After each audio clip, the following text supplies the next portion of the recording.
تاکہ وہ اولاد آدم کو گمراہ کرنے کی کوشش کر سکے۔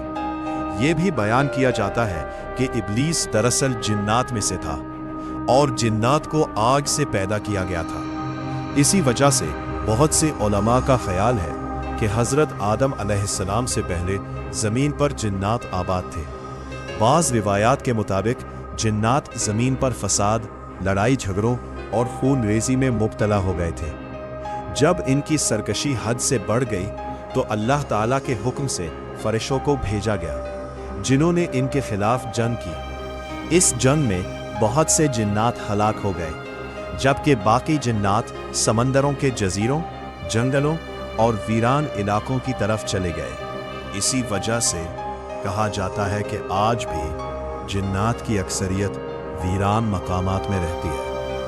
دوسری طرف سائنسدانوں اور ماہرین ارضیات کا کہنا ہے کہ انسان کی آمد سے بہت پہلے زمین پر ڈائناسور جیسے عظیم الجتھا جانور موجود تھے، جو وقت کے ساتھ معدوم ہو گئے۔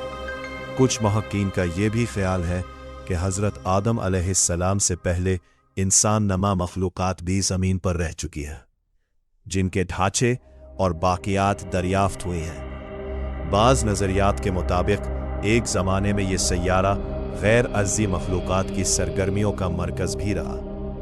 ناظرین، قرآن مجید میں بیان کیا گیا ہے کہ اللہ تعالیٰ نے زمین اور آسمانوں کو 6 مراحل میں پیدا کیا، اور اس وقت اس کا عرش پانی پر قائم تھا۔ اس بیان سے یہ تاثر ملتا ہے کہ حضرت آدم علیہ السلام سے پہلے زمین کی سطح پر صرف پانی موجود تھا۔ ایک مرتبہ لوگوں نے محمد صلی اللہ علیہ وسلم سے سوال کیا کہ آسمانوں اور زمین کی تخلیق سے پہلے کیا تھا؟